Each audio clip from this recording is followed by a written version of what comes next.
kasih pemirsa Anda kembali menyaksikan Kominfo Newsroom.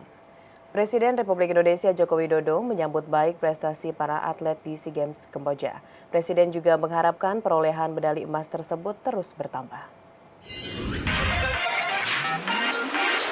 Presiden Republik Indonesia Joko Widodo memberikan apresiasi bagi para atlet Indonesia yang bertanding di SEA Games 2023 Kamboja. Hal itu disampaikan Presiden dalam konferensi pers usai menghadiri musyawarah rakyat di Istora Senayan, Jakarta pada Minggu 14 Mei 2023. Kemenangan para atlet di kancah SEA Games Kamboja disebut Presiden karena atlet Indonesia memiliki mental juara. Sangat mengapresiasi perolehan medali.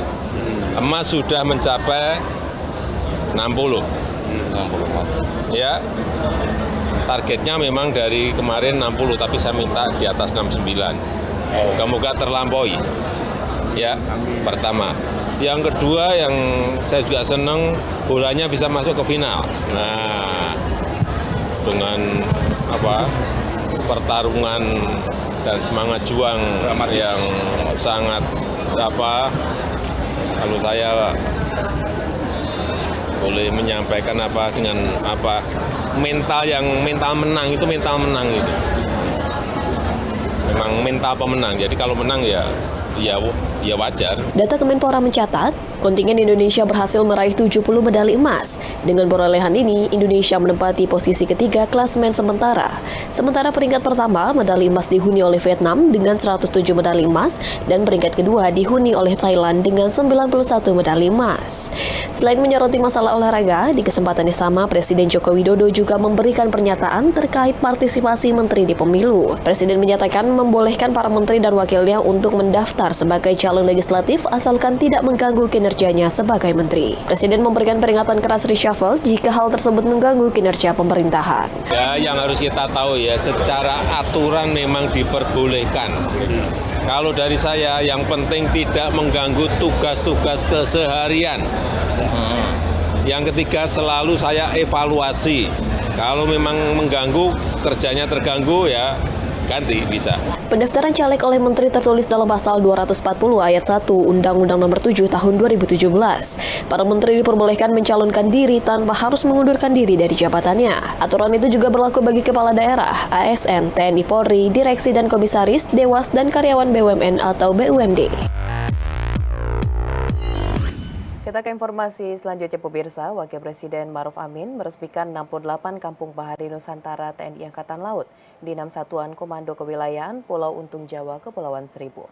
Wapres berharap dalam program Kampung Bahari Nusantara, TNI Angkatan Laut juga turut berperan dalam menjaga keberlangsungan lingkungan dan memitigasi perubahan iklim. Wakil Presiden Republik Indonesia Maruf Amin resmikan 68 Kampung Bahari Nusantara pangkalan-pangkalan TNI Angkatan Laut di seluruh Indonesia secara serentak dari Pulau Untung Jawa, Kepulauan Seribu pada Senin 15 Mei 2023. Dalam sambutannya, Wapres mengatakan program Kampung Bahari Nusantara merupakan gagasan TNI Angkatan Laut melingkupi klaster pariwisata maritim sebagai penyokong tambahan kehidupan masyarakat yang erat kaitannya dengan dampak perubahan iklim. Wapres menilai dampak perubahan iklim yang terjadi saat ini turut memperburuk tingkat kemiskinan masyarakat pesisir, yang mana sebagian besar masih menjadi kantong-kantong kemiskinan ekstrem nasional. Untuk itu, Wapres menekankan pentingnya pengoptimalan upaya pengelolaan ekosistem maritim dan pesisir, karena kedua hal tersebut merupakan faktor vital untuk meminimalisasi dampak kerusakan lingkungan, salah satunya melalui penerapan program Kampung Bahari Nusantara yang tersebar di seluruh Indonesia. Dari Pulau Untung Jawa yang indah ini, dan dengan mengucapkan Bismillahirrahmanirrahim, Kampung Bahari Nusantara binaan TNI AL saya resmikan.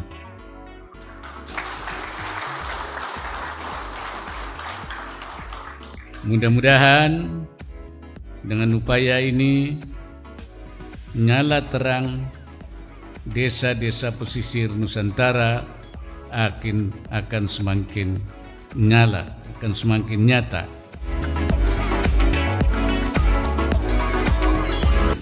Menteri Luar Negeri Republik Indonesia Retno Marsudi mengundang negara-negara Indo-Pasifik untuk berinvestasi di ibu kota negara Nusantara. Hal itu diungkapkan di sela acara Indo-Pacific Ministerial Forum di Stockholm, Swedia. Menteri Luar Negeri Indonesia Retno Marsudi pada Sabtu 13 Mei 2023 tiba di Stockholm, Swedia untuk menghadiri pertemuan forum tingkat menteri untuk kerjasama di Indo-Pasifik yang diselenggarakan Uni Eropa. Forum tingkat menteri untuk kerjasama di Indo-Pasifik merupakan sebuah platform yang dapat dimanfaatkan untuk mengoptimalkan potensi kerjasama di kawasan Indo-Pasifik. Swedia saat ini memegang presidensi Uni Eropa dan di sela-sela pertemuan, Menteri Retno menggelar pertemuan dengan 22 Menteri Luar Negeri atau setingkat Menteri Luar Negeri. Pertemuan Forum Tingkat Menteri untuk Kerjasama di Indo-Pasifik Uni Eropa merupakan kelanjutan dari pertemuan sebelumnya yang diselenggarakan di Paris, ketika itu Indonesia juga dimintai sebagai pembicara utama. Kolaborasi di Indo-Pasifik merupakan salah satu isu yang dibahas pada KTT ke-42 ASEAN, dan ASEAN tidak ingin melihat Indo-Pasifik menjadi teater rivalitas kekuatan besar.